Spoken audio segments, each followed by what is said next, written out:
Ternyata baik Solomon sudah menyembah kepada Baal, Daud berzina dengan istri orang, Yuda meniduri menantunya. Nggak ada kelakuan dari nenek moyangnya Yesus yang nggak biadab semua rata-rata. Maka apakah berhak mereka mendapatkan janji itu? Bukan dibatalkan, memang tuh kok dibatalkan? Tuhan bilang apa? Kalau seandainya kami wariskan kepada kaum yang tertindas. Kalau Palestina. Kalau sini kan udah dibilang kami wariskan kepada kaum yang tertindas, bumi bagian timur dan bagian baratnya atau Palestina, kepada orang-orang kenapa diputus? Kenapa nggak baca selanjutnya? Kepada di sini dia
Assalamualaikum warahmatullahi wabarakatuh. Bertemu lagi dengan channel Kristologi Muslim, channel yang akan memperlihatkan diskusi dan debat lintas agama.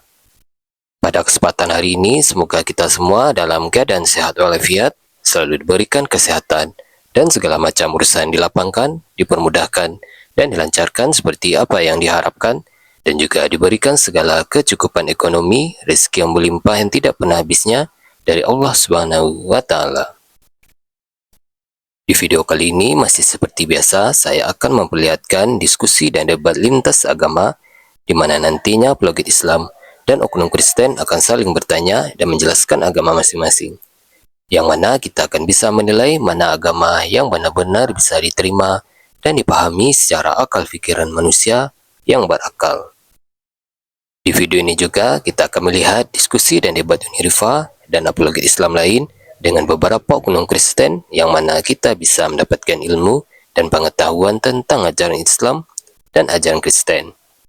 Dan bagaimana berjalannya diskusi ini, apakah akan berjalan tenang dan santun atau malah sebaliknya memanas, di mana biasanya oknum Kristen jika tidak sanggup menjawab pertanyaan dan juga tidak terima ajaran dan isi kitabnya dibahas, mereka akan emosi dan marah, bahkan sampai menghujat pribadi atau ajaran.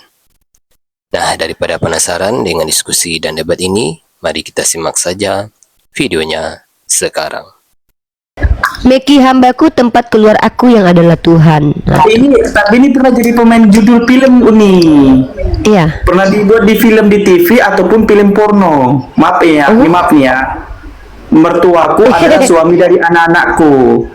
Nah, kelakuannya kan sama kayak Kejadian 38. Boleh bicara nggak? Oh, David.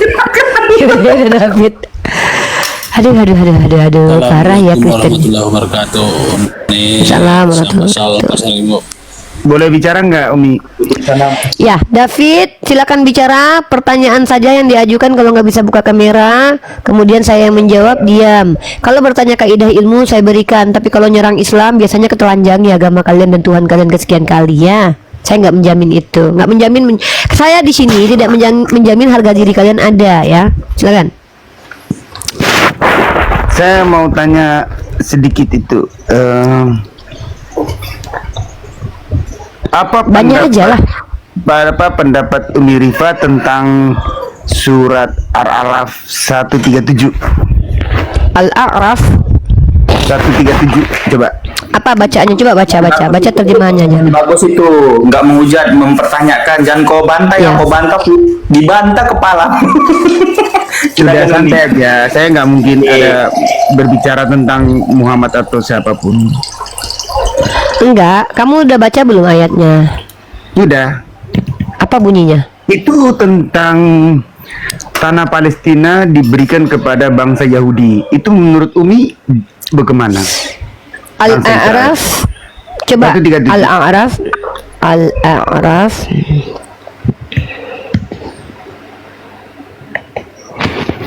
Bentar ya, kita lihat ayatnya dulu teman-teman.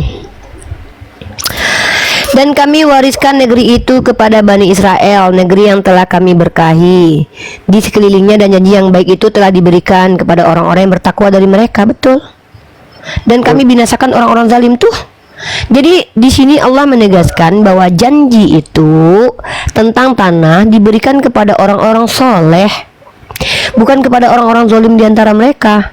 Jadi bukan karena dia Bani Israel, tapi karena dia adalah orang-orang bertakwa. Dan ini Kepada memang pernah Bani diberikan. Israel. Iya, dan kamu baca, jangan dipotong ayatnya. Dan kami wariskan negeri itu kepada Bani Israel. Allah memberikan negeri itu untuk Bani Israel. Ya. Negeri yang telah kami berkahi di sekelilingnya, dan janji yang baik itu telah diberikan kepada orang-orang bertakwa dari mereka. Yang bertakwa di antara mereka, bahkan kan ada dalilnya tuh. Dunia ini, nih makanya dibaca ya, nih tambahan ayatnya. Nih.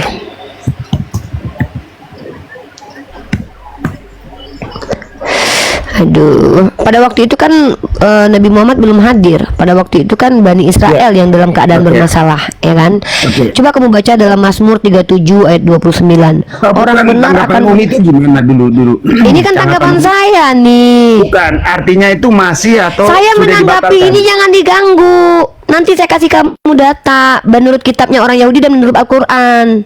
Jangan Itu menurut diganggu. Quran aja. Inilah Menurut kenapa Quran. saya katakan kalau orang Kristen bertanya nggak sanggup dengar jawaban saya, nggak usah bertanya, karena saya nggak suka diintervensi menjawab.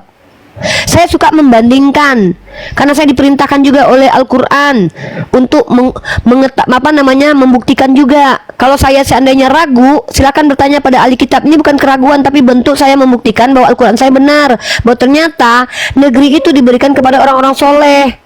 Makanya karena Yahudi sudah ingkar, mereka tidak lagi memiliki negeri itu, makanya diberikan kepada orang di luar Yahudi. Nih, Oh iya, ayatnya. Mazmur. Aduh, makanya diam, kan saya tadi baca ayat. Ini saya bacakan Mana? ayat nih. Pertama saya bacakan kitab Mazmur dan saya bacakan Al-Quran. Anda diam, jangan ganggu. Dari tadi mengganggu loh. Kan sudah saya beri syarat tadi. Kalau Anda bertanya, pas saya menjawab, diam. Kalau mau membantah, pakai data, bukan membantah dengan ketidaktahuanmu. Mazmur pasal 37 nomor 29. Orang benar akan mewarisi tanah, dan mereka yang jujur akan diam di situ selamanya. Jadi syarat tanah itu diberikan, ya, sama seperti Al-Quran katakan. Quran surah Al-Anbiya ayat 105. Dan sesungguhnya telah kami tuliskan dalam Zabur, setelah kami tuliskan dalam kitab Taurat, bahwa bumi ini diwarisi oleh hamba-hambaku yang soleh. Jadi ketika diserahkan kepada Bani Israel, kalau mereka biadab, maka mereka tak lagi memenuhi kriteria itu. Makanya mereka terlunta-lunta ke sana kemari dan tidak jelas kehidupannya. Kenapa? Mereka biadab, membunuhi para nabi. Bahkan itu yang dikatakan Yesus, kepadamu aku berikan tentang rahasia kerajaan surga. Kepada mereka tidak, karena ada nubuatan Yesaya. Apa nubuatan Yesaya? Walaupun mereka punya mata tidak melihat, punya telinga tidak mendengar. Kenapa? Karena memang mereka adalah orang-orang durjana dan biadab karena membunuhi para nabi. Nah, Di situ setelah bumi mereka membunuhi berarti para, Cina gimana? Tanah Cina gimana? kamu tahu nggak maksudnya? Bumi itu bukan berarti bumi tempat tinggal orang, tetapi diberikan keberkahan. Makanya kau lihat yang kaya Oh, raya iya. karena hasil minyak siapa? Jadi Kuwait. waktu diwariskan kepada Saya lagi selesai, sebentar dulu, belum selesai. Nanti kalau saya sudah izinkan kau bertanya, boleh. Teman-teman Kristen bertanya bukan dengan kejahilan kalian ya, bertanya dengan data. Gini, maaf ya, aku tidak mau berpolemik dengan kebodohan kalian, tapi aku mau berpolemik dengan data dan literasi. Kalau kalian mau membantah, pakai data, bukan pakai kebodohan kalian. Misalnya kalian memang bodoh nih, nggak ngerti apa-apa, terus kalian bawa kebodohannya sama aku. Bukan. Di sini konteksnya adalah daerah yang dijanjikan yang penuh dengan berkah. Daerah yang dijanjikan yang penuh dengan berkah, salah satunya Arab Saudi. Ya, Arab Saudi menjadi daerah yang diberkahi oleh Allah. Maka boleh kalian lihat sampai detik ini, daerah terkaya karena hasil buminya itu adalah Arab Saudi, Qatar, Kuwait. Daerah yang didatangi oleh seluruh orang, di mana orang membawa rezeki ke sana di hadapan misbah Tuhan, itu cuman Mekah, Madinah. Ini terbukti bahwa yang dimaksud bumi ini diberikan kepada orang soleh bukan tempat bumi ini dalam makna oh kalau gitu orang kafir nggak ada di bumi, nggak gitu. Ini kan konteksnya bicara tentang yang diberkahi, bumi daerah pilihan kan gitu, kan orang-orang pilihan. Nah, jadi nih saya tunjukkan kepada kamu, Yahudi tidak lagi memenuhi itu, apalagi orang kafir Yunani, apalagi Bani Quraisyah. Yahudi yang pemegang kitab tanah aja nggak berhak lagi. Nih, ntar ya.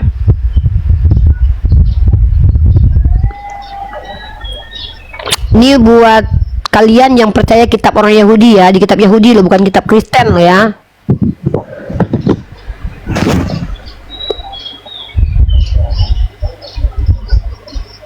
Nih saya kasih kalian data. Ini bagus, tolong dicatat teman-teman. Ini data tentang orang-orang yang ngaku-ngaku bahwa Yahudi tetap mendapatkan tempat ya. Coba kalian lihat dalam kitab Raja-Raja ya. Nih, kalian lihat nih. Jika hambaku menentangku, aku akan menghukum mereka, tetapi kasih setiaku tidak akan dipisahkan darinya. Bukan berarti kalian itu dibunuhi mati, tapi lucu kalau di Kristen nggak, beda. Orang-orang suku Amalek malah dibunuhi, tidak mendapatkan rahmat ya. Kan di kitab Raja-Raja ya. Sorry ya. Nah, ada janji Tuhannya Bani Israel kepada orang Israel, teman-teman. Dia berkata seperti ini. Selama dalam satu Raja-Raja pasal 9 nomor 4 sampai 5. Selama kamu hidup di hadapanku dengan setia dan berjalan menurut perintahku, maka aku akan meneguhkan tahtamu atas Israel untuk selamanya, seperti yang kujanjikan kepada ayahmu Daud. Jadi ternyata janji itu bersyarat, teman-teman. Apa syaratnya? Coba kalian buka satu Raja-Raja pasal 9 nomor 4 sama 5. Ayat 4 sampai 5. Di sini syarat untuk mendapatkan janji Tuhan ya, tahta kerajaan itu, makmurnya tempat itu syaratnya satu, hidup dengan setia dan berjalan menurut perintahku, yaitu apa? Kitab Taurat. Pertanyaannya, apakah Yahudi menjalankan hukum Taurat sepenuhnya? Kata Yesus apa? Kalian ular beludak, kaum munafik, kalian justru memasangkan kuk berat kepada orang, tapi kalian tidak melakukannya. Dan ternyata baik Solomon sudah menyembah kepada Baal, Daud berzina dengan istri orang, Yuda meniduri menantunya. Nggak ada kelakuan dari nenek moyangnya Yesus yang nggak biadab semua rata-rata. Maka apakah berhak mereka mendapatkan janji itu? Bukan dibatalkan. Memang tuh kok dibatalkan? Tuhan bilang apa? Kalau seandainya kami wariskan kepada kaum yang tertindas, tanah Palestina. Kalau sini kan udah dibilang kami wariskan kepada kaum yang tertindas, bumi bagian timur dan bagian baratnya atau Palestina, kepada orang-orang. Kenapa diputus? Kenapa nggak baca selanjutnya? Kepada di sini dia kenapa nggak dilanjut baca Quranku? Aku baca kitab kau nggak potong-potong. Ya baca sampai selesai. Baca sampai selesai. Ya kan ada tanda kurung, makanya saya agak bingung. Kami wariskan kepada kaum yang tertindas itu. Kau apa yang nggak kau bingung? Ini aja kau bingung. Bumi bagian timur dan bagian baratnya yang telah kami berkahi. Karena dengan demikian telah sempurna. Jangan kau potong, baca sampai selesai. Ya, dengan demikian telah sempurna firman Tuhanmu yang baik itu sebagai kok kau potong? Ini apalagi lanjut. Aku jijik kalau Kristen ini potong-potong ayat Al-Quran. Biadab kelakuan kalian. Nih, kami wariskan kepada kaum baca dalam Quran tadi kan? Dengar dulu Bebe. Diam kau. Udah aku aja yang baca. Memang biadab kelakuan Kristen ini loh teman-teman. Nih, Quran surah Al-Araf itu bunyinya begini. Diam kau. Kok biadab kelakuan kalian ini? Dan kami wariskan negeri itu kepada Bani Israel, negeri yang telah kami berkahi. Kau dengarkan baik-baik itu. Itu Palestina. Negeri yang diberkahi. Diam dulu kau. Diam kau. Itu Palestina. Kok biadab? Kok kayak anjing orang Kristen nih kalau naik ke kamar kita ya. Menggonggong aja kerjaannya. Aku yang ngajarin kau, aku yang capek. Iya, diam kau, itu Palestina. Diam kau dulu, Samiun. Sejak kapan Palestina menjadi terberkahi? Sekarang justru darah-darah tertumpah di situ. Makanya aku tunjukkan sama kau. Tanah diberikan. Iya, diam kau. Iya, ngapain kau ulang-ulang itu? Aku tahu. Ngapain kau ulang itu? Ya, tahu. Kan aku tahu. Ya diam kau dulu, diam kau dulu. Diam dulu. Diam dulu lah. Inilah teman-teman, kayaknya gara-gara kemanjaan makan babi jadi kayak gini, nggak bisa disabar. Dan kami wariskan negeri itu. Diam dulu, anak anjing. Itu sudah dibatalkan. Yesus sudah bilang kalian terus. Kok kayak anjing dan. Diam dulu kau. Ini bukan aku yang bilang mereka anak anjing ya, bukan aku. Si Joseph yang bilang mereka anak anjing. Sudah Maaf. dibatalkan belum? Maaf ya David ya, bukan aku yang bilang kau anak Sudah anjing. dibatalkan Ya, belum? Joseph. Iya, sabar nih. Yang mengatakan kau anak anjing bukan aku, Joseph ya. Anjing, nggak apa-apa. Nih, bukan aku yang bilang ini Yesus. Iya, nggak apa-apa. Berkat kepada anjing, bukan aku Nggak ya. apa-apa. Maaf, bukan aku. Ya udah, diam. Oke, Bisa oke. jangan gonggong ya. Diam. Aku nggak bisa menggonggong. Oke. Aku nggak bisa kayak anjing. Aku nggak bisa bahasa anjing. Oke. Diam. Kita baca teman-teman ya. Maaf ya teman-teman ya, aku tuh nggak biasa sebenarnya ngata-ngatain anjing. Kalau Gora sering baca Bible makanya jadi kayak gini. Dan kami wariskan negeri itu kepada Bani Israel, negeri yang telah kami berkahi di sekelilingnya. Dan janji yang baik itu telah diberikan kepada orang-orang yang bertakwa dari mereka. Janji itu nggak dibatalkan, telah diberikan kepada orang-orang yang bertakwa. Orang yang bertakwa. Dan kami Baca- ini baca binasakan dari mana orang-orang ini? zolim. Kami hancurkan. Apa ini? Kau baca surah Al-Araf 3. Aduh, memang kelakuan memang kalau udah kadang-kadang bingung aku lihat anak-anak Teos ini. Baca Dia apa yang sih? tanya, "Kau baca apa?" Coba kau buka. Al-Araf Yaudah, 137. kalau gitu kau buka. Yaudah, kau buka ayatnya. Kau buka ayatnya. Kami wariskan kepada kaum yang tertindas itu bumi bagian timur dan bagian barat yang telah kami berkahi. Telah sempurna firman Tuhan yang baik itu untuk Bani Israel. Sebab kesabaran mereka, kami hancurkan apapun yang telah dibuat Firaun dan kaumnya, serta apapun yang telah mereka bangun. Nah, ini kau tengok nih ya. Untuk Bani Israel disebabkan kesabaran mereka, dan kami hancurkan apa yang telah dibuat Firaun dan kaumnya dan apa yang telah mereka bangun. Oke? Di sini dikatakan apa? Bahwa Allah memberikan kebaikan kepada siapa? Untuk orang-orang yang sabar, untuk orang-orang yang bertakwa. Ya, Tanah, untuk orang-orang yang bertakwa. Iya, untuk jadi janji itu kau bilang kan janjinya dibatalkan. Allah mengatakan Allah telah sempurna nih, telah sempurna. Telah diberikan janji itu kepada siapa? Yang sabar. Bani Israel. Yang sabar. Bukan seluruh Bani Israel, bukan. Bukan yang biadab. berarti ini, Yang Pak. Loh.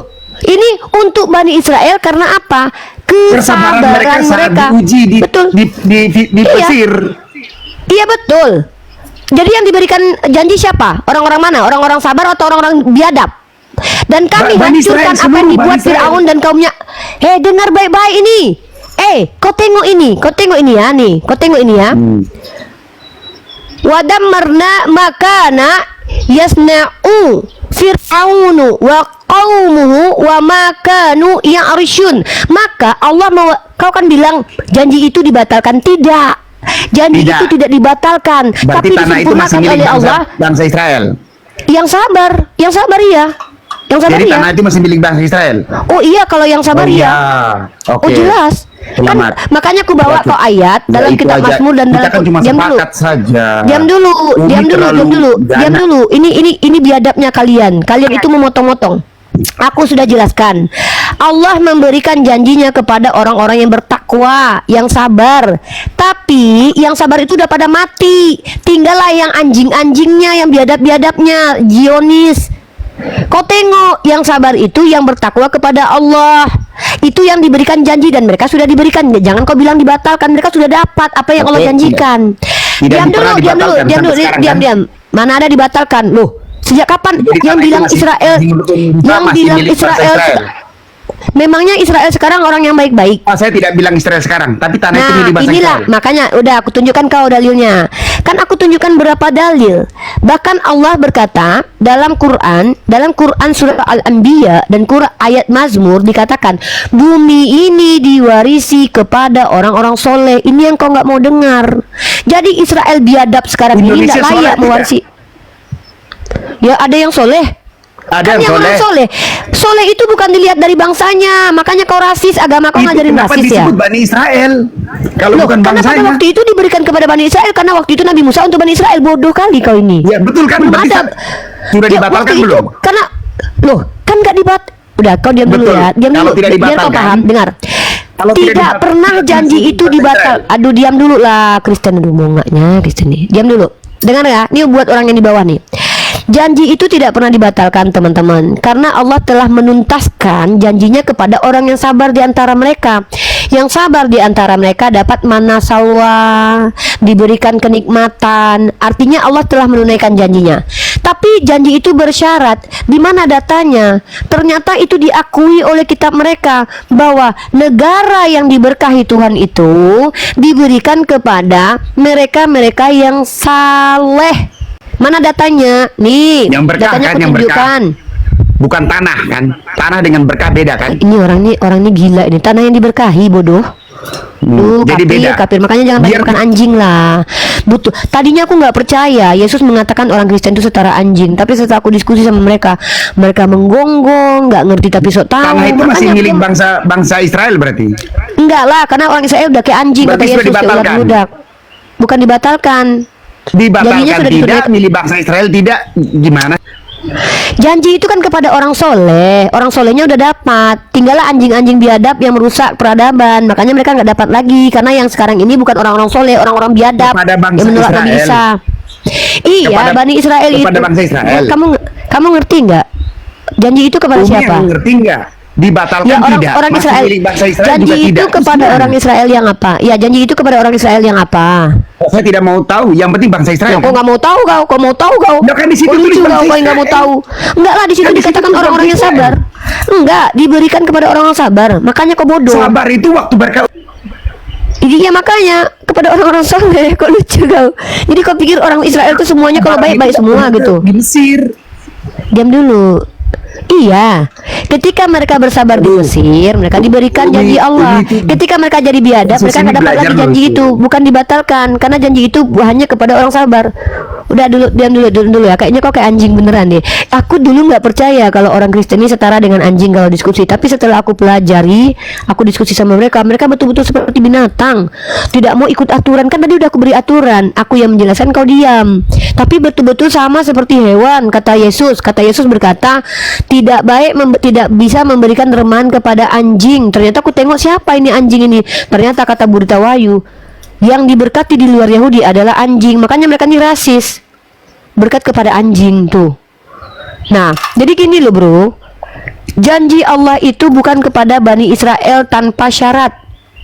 Janji Allah itu kepada Bani Israel dengan syarat. Syaratnya apa? Israelnya orang-orang yang sabar di antara mereka. Kenapa? Di ayat lain dalilnya adalah di dalam Quran surah Al-Anbiya dikatakan bahwa Allah memberikan kerajaan itu atau Allah memberikan rahmat itu kepada orang-orang yang soleh. Contoh, nih kita tunjukkan ya. Quran surah Al-Anbiya ayat 105. Dan sesungguhnya telah kami tuliskan. Berarti Allah sudah bilang nih bahwa dalam kitab Taurat atau Zabur dituliskan bumi yang diberkahi itu diwarisi oleh hambaku yang soleh. Jadi yang berhak menempati suatu negara yang diberkahi itu adalah hamba-hamba soleh, seperti Arab Saudi sekarang, ya, Madinah dan juga Mekah. Penuh dengan minyak, mata uangnya melesat tinggi, penuh dengan kedamaian. Beda dengan Yerusalem. Yerusalem itu udah dihancurkan Allah. Contoh situ tempat berdarah sekarang. Detik ini aja berantakan kok. Nenek kampung halaman Tuhan kok mana ada diberkati lagi sejak Tuhan kau sejak Tuhanmu pergi dari dunia ini. Itu kau tengok itu Raja Titus menghancurkan memporak-porandakan itu. Diberkahi begitu. Apa yang tumbuh di situ? Ya, kau tengok bagaimana kemudian di Arab Saudi itu air zam-zam sampai sekarang masih mengalir. Itulah bukti negeri itu diberkahi. Nah, tapi kalau orang Arab nanti, orang Mekah, orang Madinah biadab kelakuannya sama, akan diperlakukan oleh Allah juga hal yang sama, dihancurkan lagi. Karena Allah memberikan janjinya kepada orang yang dinilai oleh Allah soleh. Kan gitu ayatnya. Kok pula yang ini? Nah, dan kami wariskan kepada kaummu yang telah tertindas itu daerah-daerah timur, yang kami telah limpahkan berkat padanya, dan telah sempurnalah kalimat kami yang baik kepada kaum Bani Israel karena kesabarannya. Jadi Allah memberikan rahmat itu karena mereka sabar. Yang gak sabar kok minta pula kau dapat berkah. Emang Kristen agama untuk para penjahat? Islam itu bukan agama untuk para penjahat. Islam agama untuk orang-orang baik dan benar dan soleh. Makanya dalam Islam itu yang masuk surga adalah orang yang soleh, bukan orang-orang biadab kayak di surga kalian ada pesundal tukang cukai. Kan gitu. Dan kami telah hancurkan apa yang telah dibuat oleh Fir'aun dan kaumnya, dan apa yang mereka telah dirikan dari bangunan. Dihancurkan orang-orang biadab kayak Fir'aun. Orang-orang biadab dihancurkan Allah, orang-orang soleh diselamatkan. Mau Bani Israel kek, mau Bani hantu belau kek, kata Allah begini, yang membedakan kamu dan yang lainnya adalah iman dan takwamu. Kalau Kristen kan agama untuk para penjahat. Yesus berkata, aku datang untuk para penjahat. Yesus datang untuk para pendosa. Makanya aku bilang Kristen itu agama para pendosa, karena yang datang diselamatkan Yesus para pendosa, bukan orang-orang benar. Kalau Islam itu agama orang-orang benar, orang-orang soleh. Ya halo Noah. Ini kalau bicara itu tidak ada habis-habisnya. Itu orang mau bilang apa itu? Ya gimana mau habis aku belajar? Kalian yang nggak punya bahan bicara karena kalian Berarti nggak kamu belajar. masih belajar begitu? Oh iyalah, aku kan mahasiswa aku, mahasiswi. Oh, belajar itu agama Islam atau? Belajar agama Islam, belajar agama Kristen, dan nggak ada Saya urusannya cuma mau denganmu. tanya satu Apa? saja sama Silakan. sama kayak kau nih. Apa? Yang tadi itu ada teman satu naik. Kau ini bilang itu Nabi Muhammad dia menikah sama anak bocil. Lalu dia pergi kayak pelihara satu bantal satu kamar. Mana itu? Kapan Yang itu tadi, tertulis di mana? yang tadi itu Aku tidak pernah bilang gitu. Kau Kristen jelaskan ini begitu. orang ngomong, orang Kristen itu Katanya telinganya. Aisyah Dengar bilang, ya. bilang Aku itu pikir orang Kristen Nabi itu Muhammad otaknya aja yang dia bermasalah. Sekarang dia baru bisa aku tahan tahu nafsunya, ternyata telinga juga puasa bermasalah. sampai ini. Nggak gini loh bro, aku pikir orang Kristen itu otaknya aja yang bermasalah. Aku baru tahu ternyata telinga kalian juga bermasalah. Kapan aku bilang begitu? Aku bilang begini, makanya dengar baik-baik. Kalian orang Kristen, kalau misalnya dengar kajian dari Bunda Gembala ini, tolong persiapkan telinga. Kalau banyak tainya dikorek dulu. Kenapa? Otak kalian udah bermasalah, telinganya bermasalah. Gimana otak kalian bisa kuperbaiki? Telinganya aja bermasalah. Jalur pengetahuan antara telinga kalian dan otak itu udah bermasalah jalurnya. Kayak mana mau masuk apa yang kuucapkan? Tahap apa yang kau bilang? Ku bilang begini, otaknya orang Kristen ini saking mesumnya, mereka membayangkan ketika ada orang dewasa dengan anak kecil dalam satu kamar, otaknya sudah kotor. Pasti yang dipikirkannya adalah hubungan seksual aja. Karena mungkin mereka itu trauma dengan gereja-gereja mereka yang mana pastor-pastornya mentus boli bokong anak-anak kecil, sampai PBB ikut campur dalam masalah hal itu. Banyak terjadi. Spanyol, Prancis, Amerika, di mayoritas Kristen itu anak-anak kecil menjadi korban tusbulan para pastor. Nah, mungkinkah gara-gara itu kalian berpikir kalau Sayyidah Aisyah umur 9 tahun satu kamar dengan Nabi Muhammad, yang di otak kalian apa? Seksual. Sementara aku juga berpikir begitu. Nah, aku bilang begini, aku juga bisa lah berpikir begitu. Tuhan kalian kan satu tempat dengan pelacur. Pelacur itu menciumi paha kaki Tuhan kalian. Maka wajar nggak kalau aku berpikir pelacur dengan laki-laki normal punya burung? Siapa yang bisa menjamin kalau mereka tidak melakukan hubungan seksual? Ada nggak yang bisa menjamin? Kan gitu. Itu yang aku bilang tadi. Nah, kalau aku bisa membuktikan Nabi Muhammad tidak mungkin berbuat mesum kepada istrinya, berbuat kurang ajar kepada istrinya. Buktinya apa? Istrinya yang bilang nih. Nih istrinya bilang ini. Nih istrinya yang ngomong loh. Nih istrinya yang bilang loh ya. Nah, Sayyidah Aisyah mengatakan bahwa dan beliau adalah orang yang paling mampu menahan hawa nafsunya. Masa iya ada orang yang dikatakan korban pedofil mengatakan suami aku tuh orang baik, dia bisa menahan hawa nafsunya? Lah kalian yang nuduh dia berbuat tidak baik-baik kepada Sayyidah Aisyah. Kan kalian yang memfitnah karena otak kalian terlalu kotor. Nah, kalau aku bisa membuktikan nabiku tidak mungkin menyakiti Sayyidah Aisyah yang adalah istrinya. Maka pertanyaanku adalah, ketika kalian mendapatkan dalam kitab kalian Tuhan kalian berdua-duaan dengan pelacur, dan pelacur itu sempat menciumi kaki Tuhan kalian, dan Tuhan kalian diam dan bahkan menikmati dan mengucapkan terima kasih kepada pelacur itu dengan diampuni dosanya, dari mana kalian bisa membuktikan samaku bahwa pelacur itu tidak sempat menjilati barang kemaluan Tuhan kalian? Nah, itu pertanyaan aku. Kenapa otak kalian yang mesum itu men-triggerku untuk berpikir, wah, laki-laki pelacur dua-dua, ini pelacur loh, udah biasa meraba-raba loh, dibayar lagi. Nah kan gitu, aku cuma ngomong itu doang kok. Nah kalau kalian tidak mau membahas ini, ya nggak usah memfitnah nabiku lagi, karena aku juga bisa berpikir seperti itu, ya. Nah silakan Anda bertanya saja Noah. Bertanya saja kalian. Kristen sama aku bertanya aja, nggak usah banyak cerita. Karena kalau kalian menjelaskan agama kalian nanti babak belur di hadapan aku. 7 tahun aku pelajari kitab kalian itu. Semakin dipelajari semakin banyak masalah nampak di situ. Lebih baik kalian bertanya aja. Silakan. Kristen bertanya saja sama saya. Silakan, Noah, kamu tanya aja. Kalau kamu menjelaskan agamamu, nanti kutanya nanti mencret, ya. Kutanya ayatnya nanti mencret. Ada Uni tertulis apa? Janji Tuhan, kalau Tuhan akan mati. Mana ayatnya? Ada Uni, baca aja sendiri. Hantu. Kenapa aku yang repot? Kau yang mau menjelaskan, aku pula yang repot. Minum dulu ah.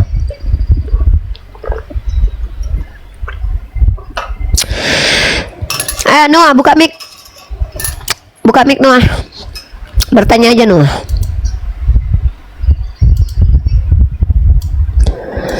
Janganlah Yang ngambek, tadi Noah. itu, saya cuma itu saja. Coba kau pikir pakai logika. Mereka sudah tidur bersama, habis itu mereka sudah nikah di satu kamar. Apa dia tidak cuki? Pastilah, pasti sudah buat. Karena mereka dua sudah mau itu. Yesus main cuki nggak dengan pelonte yang dicium kakinya? Dicium kakinya. Itu dalilnya Kalau semua. ada lonte dengan laki-laki punya burung, laki-lakinya becuki nggak dia? Dicuki nggak bokongnya? Ketika Tuhan kau ditelanjangi celana dalamnya, dicuki nggak sama Hansip Romawi? Ketika Tuhan kau nih, Tuhan kau itu korban pelecehan. Gini, aku tanya, dubur Tuhan kau dicuki Hansip Romawi nggak ketika dia ditelanjangi celana dalamnya? Nih, kau baca ini, ya, kau baca ini nih, data ini, ya, nih. Yesus ini menurut The Conversation, Yesus juga korban pelecehan seksual ketika salib. Nah, dicuki nggak lubang dubur Tuhan kau ini waktu Hansip Romawi menelanjangi celana dalamnya? Coba kau jawab. Coba jawab dulu. Kira-kira menurut kau ketika kakinya dicium lonte, becuki nggak mereka berdua? Karena otak tidak aja. tertulis di situ. Kenapa Kalau otak? cuki Ya, itu tidak tertulis. ya mana tertulis? Tapi kalau kalian mana fitnya itu tertulis menikah. nabiku Coba. becuki? Mana? Kau Mana pakai tertulis? logika, Uni. Ini loh otak kalian Kau mesum. pakai logika. Kristen itu otaknya setara anjing kalau bicara tentang nabi kita. Makanya otak Kenapa? kalian itu kayak Karena babi. Yesus. Kenapa Oh, tidak kau bisa makan makan babi? yang makan Karena babi otak kalian kau. itu kayak babi. Yang makan babi kan Tahu. kau? Yang makan babi kan kau? Yang makan babi kau, Dek? Yang makan babi kau. Ya, kau tengok nih. Ketika Tuhan kau ditelanjangi celana dalamnya dibuka, dicuki nggak bokongnya? Nggak ada tertulis. Ada kau ngintip Nabi Muhammad dengan Sayyidah Aisyah ketika mereka malam pertama? Ada kau tengok? Ada dituliskan? Ketika Sayyidah Aisyah mengatakan aku bergaul, apa masalah?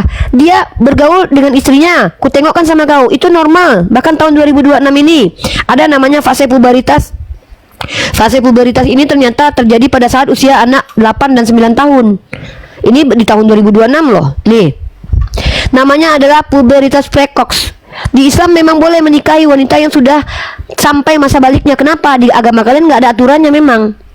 Nih, puberitas precox adalah kondisi munculnya tanda fisik dan hormonal perkembangan seksual sekunder sebelum usia 8 sampai 9. Apa masalah? Yang digaulinya adalah istrinya. Kalau yang kutanya itu ketika lonte mencium kaki Tuhan, mau dicukinya enggak? Dari mana kau tahu kalau nggak dicuki? Kan dia punya penis. Lonte lagi yang bersama dia. Itu yang kutanya. Ketika kalian menuduh nabiku berbuat mesum, itu kan istrinya. Bahkan kan sudah kubilang, istrinya mengatakan suamiku adalah orang yang paling bisa menahan hawa nafsunya. Bahkan ketika Sayyidah Aisyah sedang datang bulan aja, itu cuma dicium. Artinya nabiku itu mampu menahan hawa nafsunya. Tuhan kau yang bahkan Tuhan kau ini karakternya lapar aja dia, nggak dapat buah ara, dikutuknya pohon ara sampai kering. Orang seperti ini yang mampu menahan hawa nafsunya. Dengarkan baik-baik ya. Kalian tahu tidak kenapa laki-laki suka marah? Salah satunya karena tidak terpenuhi seksualnya, ya. Ya, ini nih. Ya. Kalian tahu tidak? Ketika ada seorang laki-laki, kalau Nabi Muhammad tuh nggak mungkin berbuat mesum. Kenapa? Dia jarang marah. Dia mengajarkan la takhdab walakal jannah. Jangan marah, surga bagimu. Orang seperti ini mustahil orang yang memenuhi hawa nafsunya geragas. Tapi Tuhan kau ketika lihat pohon ara, laparnya aja dia nggak bisa tahan, apalagi penisnya yang pengen ngecot. Kecuali kalian bilang dia nggak mampu ejakulasi dini, atau kalian bilang nggak berfungsi itu barang. Secara saintifik, orang yang emosional adalah orang yang nggak mampu menahan hawa nafsu. Lihat pohon ara, dia lapar. nggak ada buahnya padahal belum musimnya, dikutuk itu sampai kering. Ketika ada lonte di samping dia mencium kakinya, "Oh, aku tahan kok sayang, tenang aja lah." Nggak berdiri burungnya. Sifatnya aja ketika lihat orang sedang jualan dibongkar sama dia, kemarahannya diluapkan. Orang seperti ini yang bisa menahan percukiannya. Hah? Orang seperti ini yang mampu menahan untuk tidak mencuki seorang perempuan lonte. Nah, itulah kenapa Martin Luther mengatakan Tuhan kalian itu pernah berzina 3 kali. Kenapa? Ya mungkin saja Martin Luther menggabungkan ini semua. Yang mengatakan itu siapa? Martin Luther, bukan aku. Martin Luther menegaskan bahwa Yesus itu berzina 3 kali. Kenapa? Ya karena dia laki-laki, karena dia nggak nikah. Orang yang tidak mungkin berzina, Bang Farouk ini nggak mungkin dia cari perempuan karena ada istri tempat melampiaskan hawa nafsunya. Ada istrinya. Begitu juga nabiku istrinya banyak loh. Kenapa dia harus cari perempuan lacur seperti Yehuda, seperti Hosea, dan seperti nenek moyang Tuhanmu dan Tuhanmu itu? Tuhanmu akrab banget sama pelacur itu. Coba kau pikirkan baik-baik logika kau ya. Kalau kau bawa logika tentang Nabi Muhammad dan Sayyidah Aisyah, coba kau bawa logika. Kemana pergi Yesus? Perempuan ini pergi. Perempuan ini adalah pelacur. Yesus laki-laki loh. Bisa kau buktikan sama aku mereka tidak pernah bacuki? Bisa kalian tunjukkan sama aku bukti-bukti konkret secara ilmiah? Rifa, Yesus tidak mungkin bacuki dengan Maria Magdalena, Rifa, karena vaginanya Maria Magdalena dijahit, tertutup. Rifa, tidak mungkin karena Tuhan kami nggak bisa hidup loyo barangnya. Loyo, memang nggak bisa hidup. Rifa, tidak mungkin karena Tuhan kami tidak punya hawa nafsu. Bohong kali. Kalau Tuhan kau nggak punya hawa nafsu, ngapain dia kutuk pohon ara ketika dia lapar? Itu bukti dia punya hawa nafsu full. Itu loh ya. Itu Bang Farouk. Silakan Bang Farouk. Cuman lucunya gini Udi, ya kan? Mereka itu meminta apa buktinya bahwasanya Nabi Muhammad SAW tidak melakukan hal begitu ketika mengambil Aisyah menjadi istrinya. Tapi ketika kita membaca Bible mereka dalam Matius 1 nomor 24-25 di sini. Sesudah bangun dari tidurnya, Yusuf berbuat seperti yang diperintahkan malaikat Tuhan itu kepadanya. Ia mengambil Maria sebagai istrinya, tetapi tidak bersetubuh dengan dia sampai ia melahirkan anaknya laki-laki dan Yusuf menamakan dia Yesus. Kita dipaksa percaya nih, gitu loh. Seseorang yang tinggal serumah yang telah menjadikan seorang wanita jadi istrinya tidak diapa-apain sama laki-laki itu, dipaksa kita percaya. Gitu loh. Tidak bersetubuh dengan dia. Kalian harus percaya loh, Yusuf nggak bersetubuh dengan Maria, harus percaya. Narasi seperti ini pun ada dalam Bible kalian, Den. Siapa yang percaya ketika seorang laki-laki telah mengambil perempuan sebagai istrinya tapi tidak bersetubuh dengan dia sampai dia melahirkan? Siapa yang percaya? Kucing pun nggak percaya, kucing. Ya, Nah, kita itu tahu sama Bang, tahu yang Yusuf lucunya. ini udah 90 umurnya kan ini. Iya. Ini Bang, yang lucunya gini loh Bang. Kalau ayat itu Bang yang mengatakan mereka tidak berjima, itu kan penulis kitabnya yang nggak mungkin ngintip, atau jangan-jangan dia ngintip, kita kan nggak tahu Bang. Nah, tapi Nabi kita yang mengatakan kalau suaminya itu bisa menahan hawa nafsu, Sayyidah Aisyah sendiri Bang. Sayyidah Aisyah sendiri yang mengatakan, sungguh aku melihat di antara kalian yang paling mampu menahan hawa nafsunya adalah Nabi Muhammad. Nah, kalau di Kristen seolah-olah dibuatkan penegasan mereka tidak berhubungan seksual. Penulisnya yang bikin pertanyaannya ngintip dia. Diperhatikannya dari mulai mereka tertidur berdua sampai pagi, pokoknya penuhnya terjaga, ditengokinya terus. Nggak ada mereka berhubungan seksual. Ditengoknya ya, tapi Bang. kembali nih ke pembahasan tadi ketika Maria Magdalena itu membasuh kaki Yesus ya kan? Setelah itu kan Yesus Maria Magdalena kan tidak berkata, sungguh Yesus adalah sosok laki-laki yang mampu menahan hawa nafsunya, kan nggak ada juga. Nggak ada. Bang, yang lebih parahnya itu kenapa kecurigaanku agak berat adalah, pertama Maria Magdalena tidak pernah mengatakan itu, tapi yang terjadi apa? Kemana-mana Maria Magdalena diikutin, ya kan? Diikutin, enak mungkin ya kan Bang, nggak tahu lah ya. Kita kan nggak tahu ya Bang. Yang pertama itu, yang kedua Bang, Yesus ini nggak bisa menahan hawa nafsunya. Orang dia lapar aja nggak dapat makanan dia kutuk bonara. Kalau nggak dikasih Maria Magdalena bisa lah dikutuknya Maria Magdalena kering ya kan? Jadi hancur Kristen kalau menghujat Nabi kita. Entah kenapa mereka menghujat Nabi kita, kalau dibalikkan ke agama mereka kok berantakan ya. Aduh.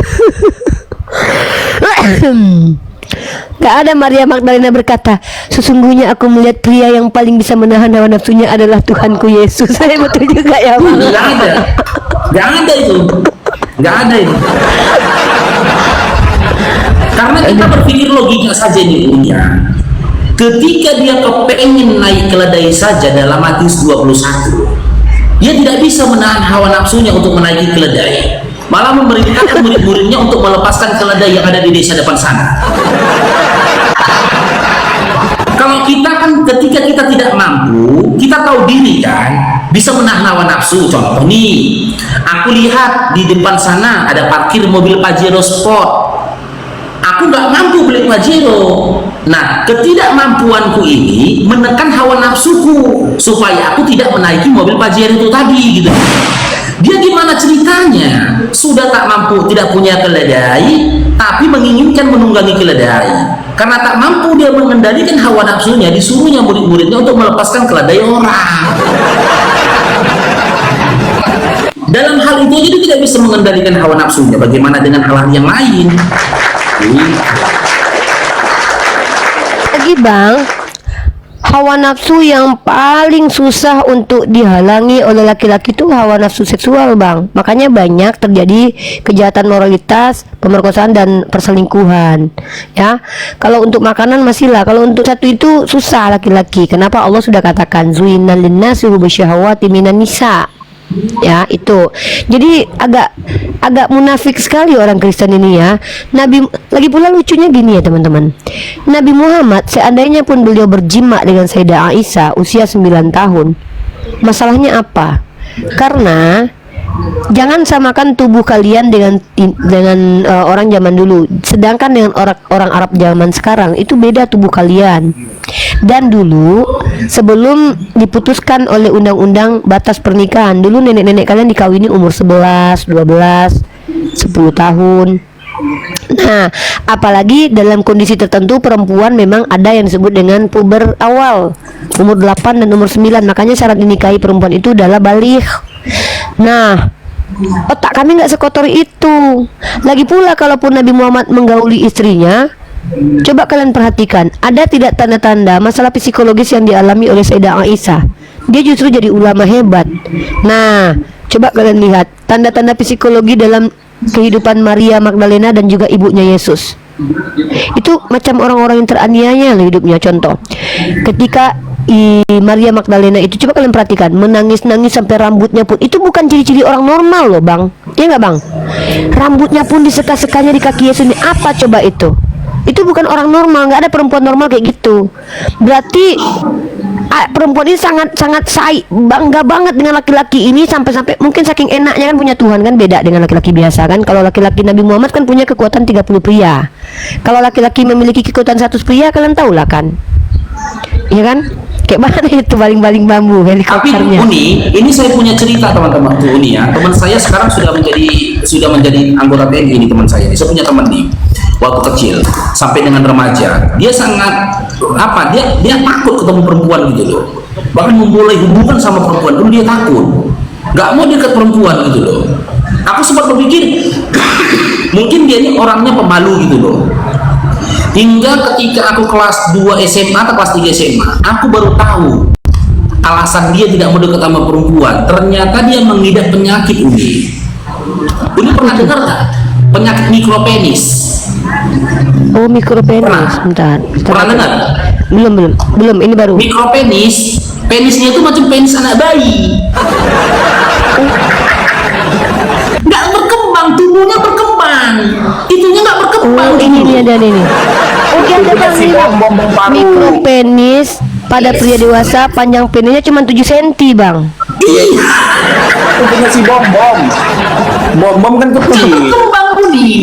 Setelah aku berdewasa, aku tahu itu ternyata penyakit. Aku lihat punya dia kan, waktu kami mandi-mandi kan di pesisir laut. Aku bilang sama dia, kok gini punyamu? Aku bilang kan, malu lah dia. Iya memang. Bang Paru punya bom juga Bang Paru. Jadi bisa jadi kan seorang laki-laki yang tidak ingin dekat sama perempuan, mungkin dia terkena penyakit mikropenis. Coba teman-teman Oten ditanyakan itunya gitu loh. Lanjut. Ya, Bang Faruk izin dulu 3 menit ya, waktu ini di sini sudah masuk.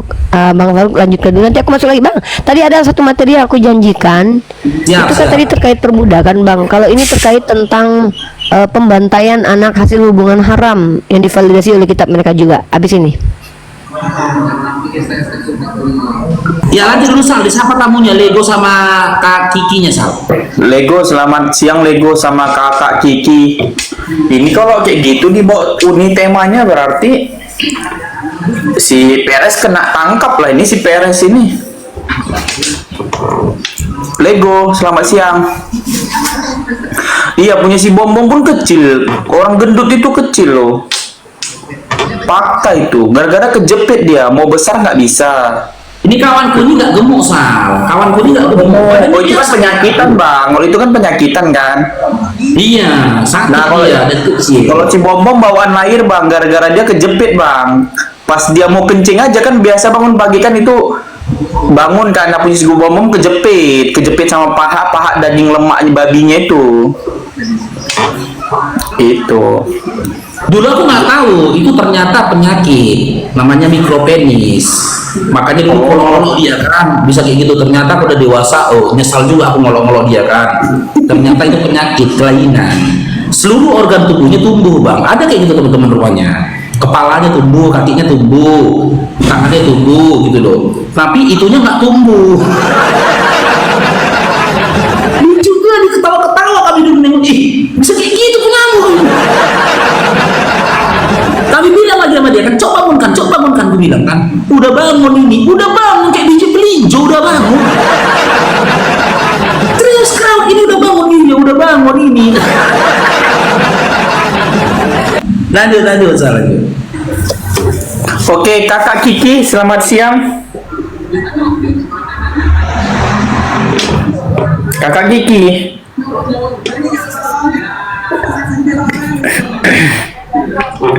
Ini teman-teman ya, aku ngasih informasi ya.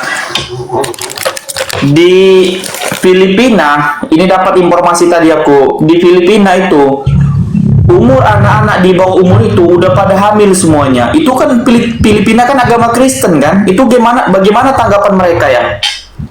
Nah, aku kasih datanya ya. Bagaimana tanggapan umat Kristen ya ketika melihat ini ya?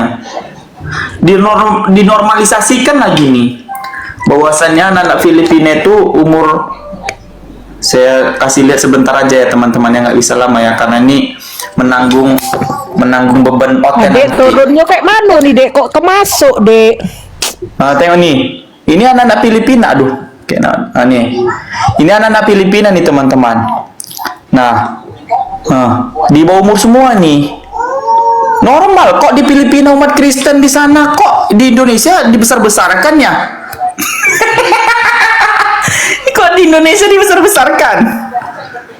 Dinormalisasikan kok di sana. Makanya ada temannya sampai dibilang gini kan? Dibilang gini, teman aku waktu aku kerja di Filipina, teman aku umur 34 tahun, dia udah dipanggil kakek katanya. Udah ada menantunya. Hah? Iya juga ya. Jadi diwajarkan di sana teman-teman. Mereka suka mengkait-kaitkan sama Nabi Muhammad. Sementara Nabi Muhammad tidak memiliki anak kan begitu. Artinya kan bisa jadi tidak diapa-apain dan demikian. Lah ini kalau Tuhan melahirkan manusia nih gimana nih? Manusia melahirkan Tuhan. Berarti kan ada yang nggak beres ini. Ngeri kali bah agama Kauten. Iya ngeri kali. Ini yang harus diluruskan ini. Di kampungku umur 20 tahun udah jadi janda.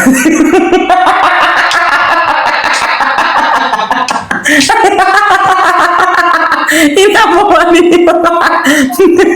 Di kampungku cewek umur 20 tahun udah jadi janda 3 kali.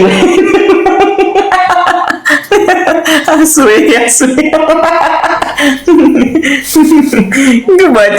Kebayang baca ini. Itu request teman-teman ya. Judul lagunya, judul film ini apa mau kita buat ini? Kan tadi Uni udah baca panjang kan. Sebenarnya yang paling nafsu itu bukan si bapaknya, teman-teman.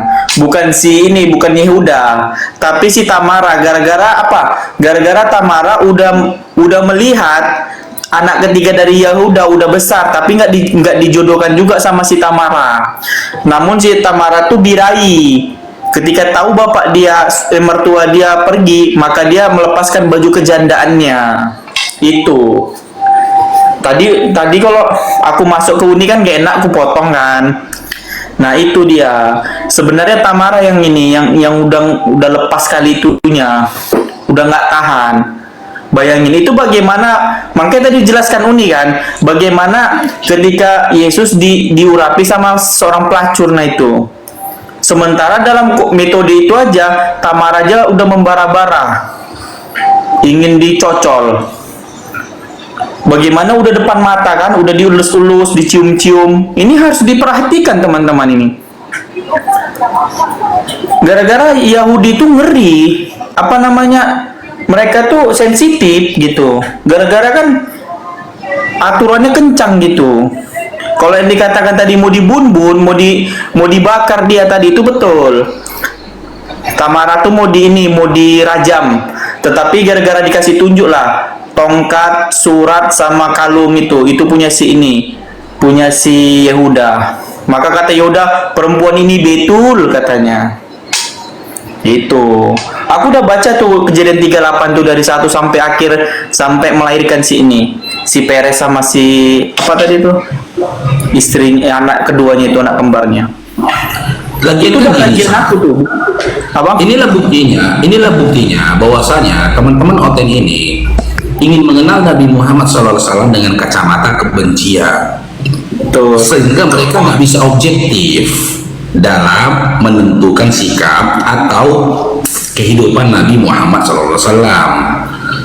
Pernikahan Nabi Muhammad SAW dengan Aisyah, ya kan, yang pada saat itu 9 tahun, kan baru oten-oten kafir pemakan babi kaum sekarang yang mempermasalahkan itu. Iya aja nggak ada. Ya kan? Orang-orang pada zaman itu tidak mempermasalahkan itu. Dan orang-orang sebelum dibuatnya undang-undang yang ada sekarang itu tidak mempermasalahkan itu. Kalian menghakimi pernikahan Nabi kami dengan Aisyah istrinya dengan hukum yang baru ada sekarang. Sumpah otak koten, sumpah. Kalau kau mau seperti itu, kalau gitu adilin dong Yesus. Adilin, karena berdasarkan hukum sekarang dia telah melakukan kesalahan. Karena dia apa? Membubarkan pedagang di depan bait Allah. Adilin. Adilin juga dia ketika dia memerintahkan murid-muridnya untuk melepaskan keledai orang. Adilin. Gitu loh. Karena kan ada undang-undangnya di zaman sekarang ini tentang apa? Tentang hewan ternak. Adilin. Banyak gitu loh. Terus ketika Yesus melakukan mukjizat, adilin juga dong.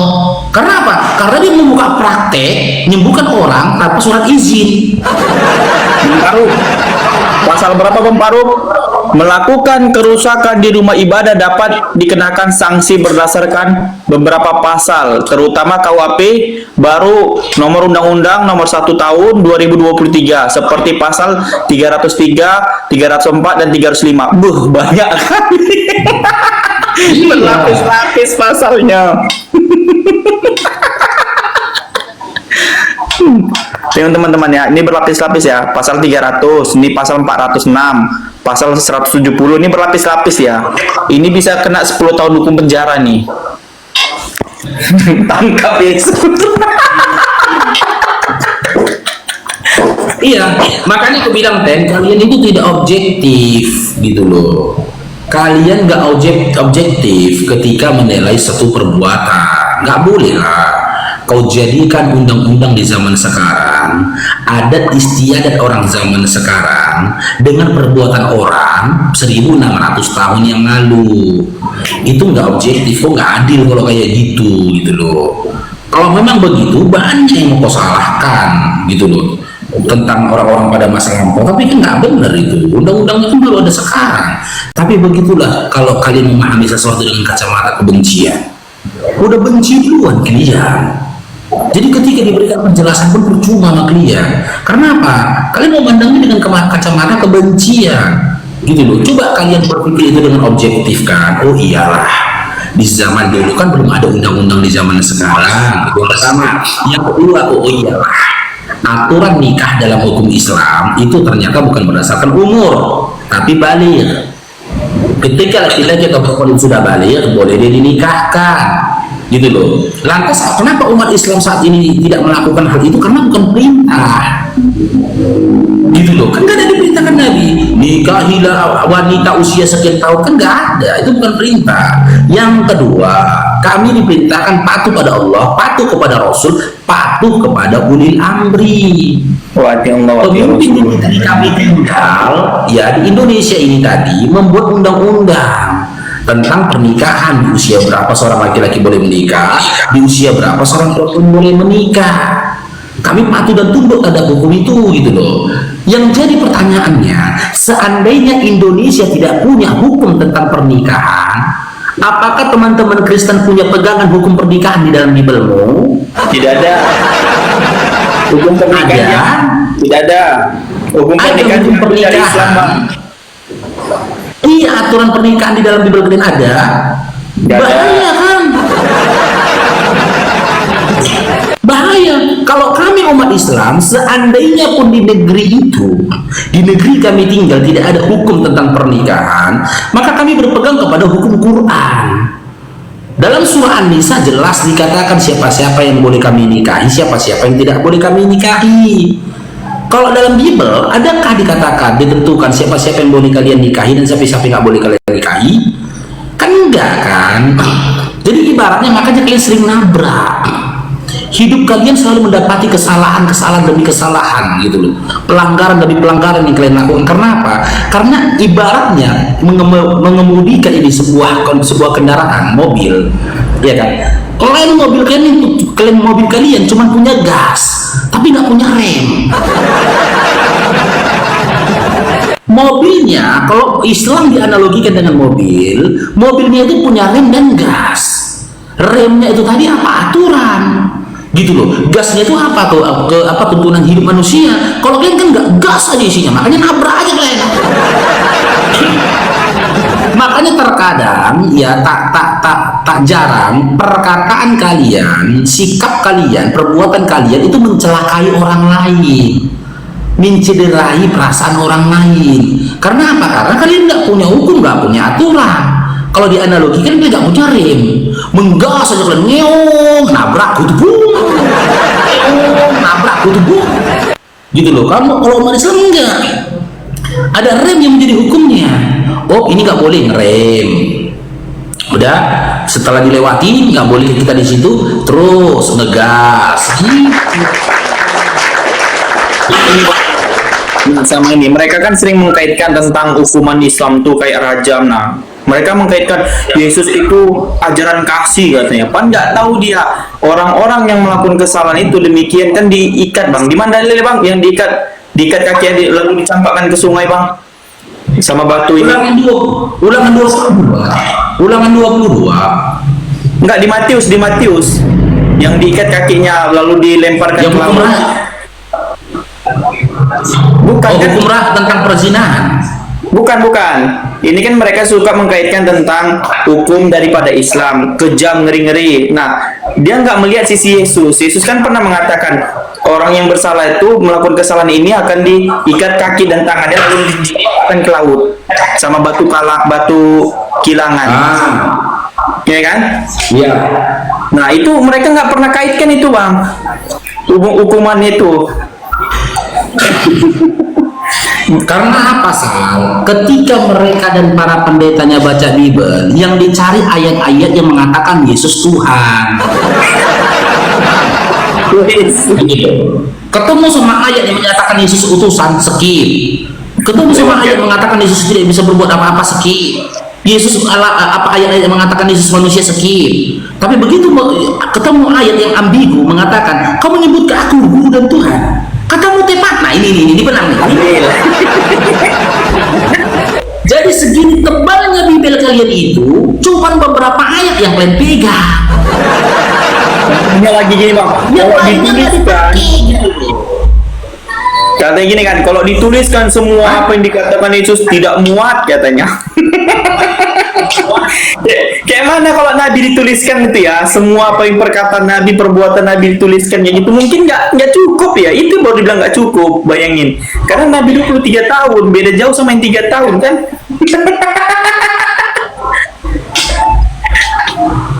Kalau memang itu alasan mereka, perkataan Yesus itu kalau dituliskan semua, Bibelnya nggak cukup. Lantas kenapa ketika Tuhan berfirman dalam hati bisa tertuliskan? Dalam hati dia berfirman bisa tertuliskan.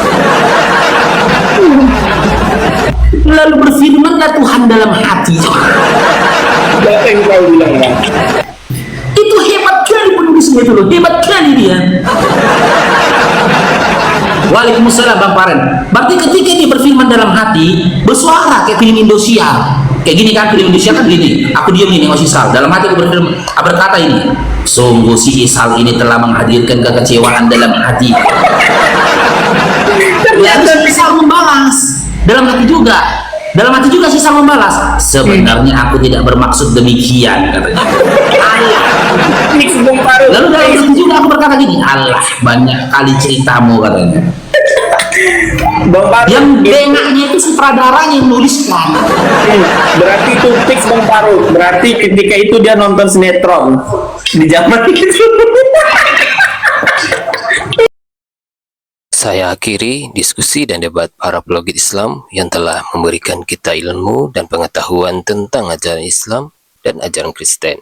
Semoga ilmu yang kita dapat dari diskusi dan debat ini dapat membentengi kita dari pemutatan yang mana pada saat sekarang banyaknya misionaris-misionaris mencari muslim yang awam untuk dimurtadkan. Saya akhiri video ini. Terima kasih kepada saudara-saudari muslim semua yang telah mengikuti diskusi ini sampai habis. Sampai ketemu lagi dan nantikan video-video diskusi dan debat apologet Islam selanjutnya. Assalamualaikum warahmatullahi wabarakatuh.